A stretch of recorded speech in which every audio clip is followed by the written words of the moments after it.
লুইতৰ বুকুত ফেৰী চালকৰ অতপালি মহাবাহুৰ বুকুত সহলোকৰ হাহাকাৰ কথমপি ৰক্ষা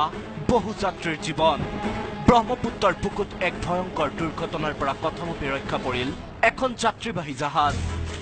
গুৱাহাটীৰ পৰা উত্তৰ গুৱাহাটীলৈ ৰাওনা হৈছিল যাত্ৰীৰে পৰিপূৰ্ণ এই জাহাজখন কিন্তু ৰজাদুৱাৰ পাৰঘাট পোৱাৰ আগতেই যাত্ৰীসকলৰ মাজত লাগিল হাহাকাৰ বহু সময় ধৰি চাহৰুদ্ধ হৈ পৰিল যাত্ৰীসকল কিয়নো পাৰঘাটত ঠাই এৰি দিয়া নাছিল ফেৰী চালকে যাৰ বাবে লুইতৰ মাজতে বহু সময় ধৰি অপেক্ষা কৰিবলগীয়া হ'ল জাহাজৰ যাত্ৰীসকলে জল পৰিবহণ বিভাগৰ যি দায়িত্বত আছে ইয়াৰ কৰ্মচাৰীবিলাকৰ তেওঁলোকৰ দুৰ্বল ভুলৰ কাৰণে এই সমস্যাটোত আমি ভুক্তভোগী হ'ব লগা হৈছে এই মুহূৰ্তত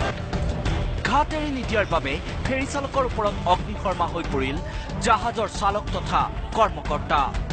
আনহাতে লুইতত জাহাজ স্তব্ধ হৈ পৰাত আতংকিত হৈ পৰিল যাত্ৰীসকল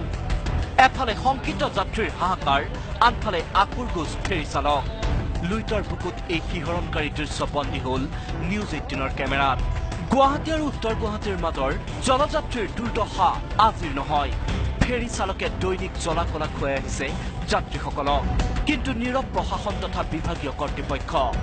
জল পৰিবহণ বিভাগৰ গাফিলতিত অতিষ্ঠ এইসকল যাত্ৰী জাহাজবিলাক আহে অহাৰ আগত আপোনাৰ ইয়াত যিখিনি আপোনাৰ ধৰক আমাৰ জল পৰিবহণ বিভাগৰ যিখিনি মানুহ থাকে সেইখিনি কমচে কম আগতে মানে পঠিয়াই দিব লাগে মেইন কথা সেইটোৱে তেখেতসকলত যদি কাম হেৰি নাথাকে তেতিয়াহ'লে তাত তেনেকুৱা হ'ব দিয়কচোন জল পৰিবহণ বিভাগৰ যি দায়িত্বহীন মানে সমস্যা এটা হৈছে জাহাজখন আহি আছে মাজতে গুৰুত্ব সময় দিব লাগে নিতৌ এনেদৰে জীৱনটো হাতত লৈ লুইতৰ বুকুত যাত্ৰা কৰে হাজাৰ হাজাৰ যাত্ৰীয়ে কিন্তু যাত্ৰীৰ জীৱনৰ প্ৰতি তিলমাত্ৰও চিন্তা নাই